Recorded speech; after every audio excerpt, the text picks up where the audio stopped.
Jelaskan, Baik. tapi tantangan apa sebenarnya yang dihadapi oleh ekonomi Indonesia, Bang Ihsan, dengan adanya virus corona ini? Jadi dalam sekarang pembicaraannya bukan tantangan lagi, tapi sebenarnya kalau kita lihat global, ekonomi global, termasuk juga ekonomi Indonesia di dalamnya, ini praktis sudah masuk dalam fase awal dari resesi.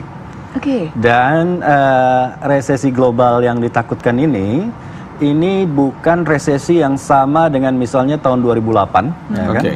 Atau resesi yang sama dengan tahun 2001 atau bahkan 1998-97 di Indonesia waktu itu krisis ekonomi. Ya, perbedaannya? Perbedaannya resesi yang ada kali ini sebenarnya bisa dibilang lebih mirip resesi yang kejadian tahun 1970-an. Jadi ketika ada bonansa minyak waktu itu Indonesia diuntungkan, tapi kalau kita lihat, kita kaji lebih jauh ya, yang tahun 2008-2001 itu lebih banyak disebabkan karena adanya gangguan di sisi permintaan. Oke. Ya kan?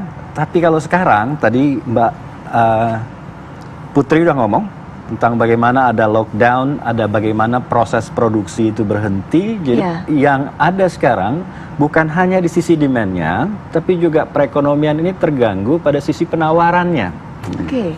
Jadi ini completely breakdown, permintaannya udah turun, ditambah pada saat yang sama penawarannya turun. Ini komplikasinya bisa gawat dalam tanda kutip, bukan cuma seperti tahun 2008 atau 2001, tapi memang sudah banyak pengamat yang mengatakan, bukan hanya di Indonesia, ya, bahwa pertumbuhan ekonomi dunia akan dikalibrasi lagi, akan diturunkan lagi. Dan untuk Indonesia, dari beberapa hitungan yang kami buat itu penurunan 1% pun itu udah sebenarnya sangat-sangat perhitungan konservatif. Ya, kita doakan mudah-mudahan tidak lebih dari 0,3%. Oh, ya, itu 0,3. Karena tadi saya bilang kan, kalau 0,3% mungkin asumsinya hanya sisi demand. Tapi sekarang kalau kita lihat, kalau gangguannya sudah sisi produksi, itu bukan cuma harganya naik dalam tanda kutip, inflasi akan naik, tapi barangnya juga nggak ada. Dan itu udah kelihatan kan sekarang. Udah kelihatan sekarang, misalnya nggak usah jauh-jauh lah, contoh kayak sekarang masker, ya kan, barangnya mana? Harganya naik, ya naik silahkan, tapi barangnya kemana? Ya kan, dalam tanda kutip.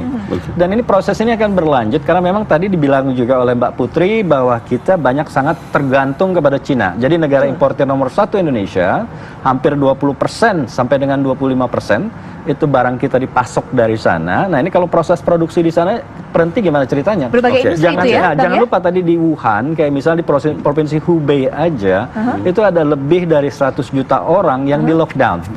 Jadi diisolasi, tidak bisa melakukan apa-apa, limited transaksi dan kegiatan sebagainya gitu. Baik, Ihsan, maaf saya potong, kita lanjutkan nanti. Termasuk ini menarik hitungan konservatifnya aja 1%, tapi ada angka yang berbeda dari Bang Ali. Nanti kita akan diskusi mengenai hal ini. Kami akan rehat sejenak. Apa kabar Indonesia Malam akan segera kembali. Kita akan lanjutkan perbincangan kita, pemirsa. Bang Ali, Bang Ihsan sudah bilang gawat ini kondisinya. Awal